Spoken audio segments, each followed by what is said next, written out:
Hello students, welcome to Student Bandhu channel. आज मैं ICSE board के साहित्य सागर बुक के वह जन्मभूमि मेरी कविता का सारांश और क्वेश्चन आंसर डिस्कस करूंगी।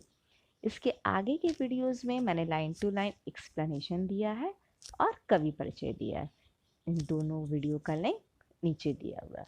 ओके, तो पहले भावार्थ या इसका इनर मीनिंग या सारांश डिस्कस कर लेती हूँ। ओके, प्रस्तुत कविता में कवि ने अपनी मातृभूमि यानी कि भारतवर्ष के लिए अपने प्रेम के भाव को प्रस्तुत किया है और कवि अपनी जन्मभूमि एवं मातृभूमि के प्रति अपने प्रेम को स्पष्ट करते हुए कहते हैं कि मेरे देश में ऊंचा हिमालय खड़ा है जो आकाश को चूमता है।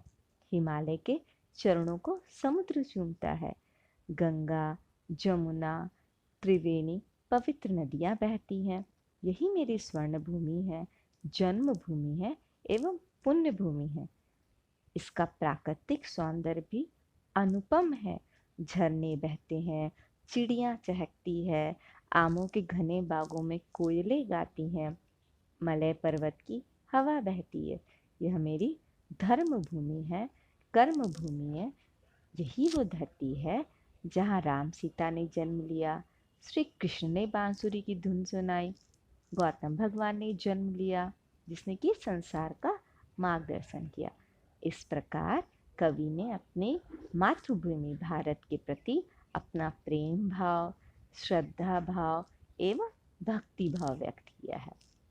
ओके, सेकंड क्वेश्चन, वह जन्मभूमि मेरी के प्राकृतिक सौंदर्य का वर्णित करें। वह जन्मभूमि मेरी कविता में कवि ने भारत के प्राकृतिक सौंदर्य का वर्णन किया है। कवि कहते हैं, भारत ऐसा देश है जिसके उत्तर में ऊंचा हिमालय सुशोभित है, तो उस हिमालय के कदमों में समुद्र बहता है। यहाँ वनों में, पहाड़ों में अनेक झरने बहते हैं और चिड़ियाँ अपनी सुरीली आवाज़ से प्राकृतिक वातावरण को सुखद बनाती है। आम के पेड़ों में कोयल बोलती है, तो मलय पर्वत की सुगंधित हवा भी वातावरण को मोहक बनाती है। इस प्रकार संपूर्ण कविता प्राकृतिक सौंदर्य को प्रस्तुत करती है। थर्ड क्वेश्चन, कवि ने भारत की भूमि को किन महापुरुषों की भूमि कहा है। कवि के अनुसार भारत की भूमि ऐसी पुण्य भूमि है यहाँ अनेक युग पुरुषों ने जन्म लिया एवं अपने उपदेशों एवं ज्ञान के माध्यम से जनता का मार्गदर्शन किया। इसी भारत की भूमि पर श्री राम ने जन्म लिया, तो सीता माता का जन्म भी यहीं हुआ। इसी भूमि पर श्री कृष्ण ने अपनी बांसुरी की धुन सुनाई और गीता का उपदेश भी दिया। यही गौतम बुद्ध का भी जन्म हुआ और भारत देश के यश ख्याति में वृद्धि की। इसलिए यह भूमि महापुरुषों की भूमि है जिन्होंने जग पर दया की एवं प्रकाश रूपी दिया दिखाकर मार्ग प्रदर्शन किया। एक और क्वेश्चन, वह जन्मभूमि मेरी कविता में किस भावना का चित्रण है।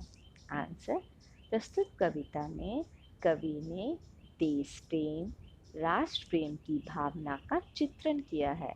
उन्होंने भारत देश को अपनी जन्मभूमि, मातृभूमि कहकर बार बार संबोधित किया है और भारत देश के प्रति अपनी श्रद्धा भाव को भी प्रस्तुत किया है। भारत को पुण्य भूमि, स्वर्ण भूमि कहा है तथा अनेक महापुरुषों की जन्मभूमि होने के कारण यह कर्म भूमि और धर्म भूमि भी है। इस प्रकार कवि ने भारतवर्ष के प्रति अपनी देश प्रेम की भावना को व्यक्त किया। स्टूडेंट्स, मैंने यहाँ 3-4 क्वेश्चन डिस्कस किए, लेकिन मैं कॉन्फिडेंटली कह सकती हूँ कि यदि आप मेरे इस कविता से रिलेटेड मेरी जो 3-4 वीडियोस है, अगर आप थॉरोली सुन लोगे, 2 बार भी सुन लोगे ना, तो मैं दावे के साथ कह सकती हूँ आप इस चैप्टर से रिलेटेड किसी भी लाइन से रिलेटेड किसी भी क्वेश्चन का ईजिली आंसर दे पाओगे। ओके, इंग्लिश वर्ड्स मैं फिर से कह रही हूँ, इंग्लिश वर्ड्स को मैंने सिर्फ एक्सप्लेनेशन में लिया। इस वीडियो में जहाँ मैंने सिर्फ क्वेश्चन का आंसर दिया, यहाँ पर मैंने इंग्लिश वर्ड्स यूज़ नहीं किया। तो आपको भी एग्जाम्स में इंग्लिश वर्ड यूज़ नहीं करना है, ओके। और इसके आगे के वीडियोस में मैंने एक्सप्लेनेशन दिया है, कवि परिचय दिया है, और इसका लिंक नीचे दिया हुआ है, ओके। तो मैं फिर से कहती हूँ, मेरे वीडियो सुनो और एग्ज़ाम देने जाओ, ओके। Bye bye.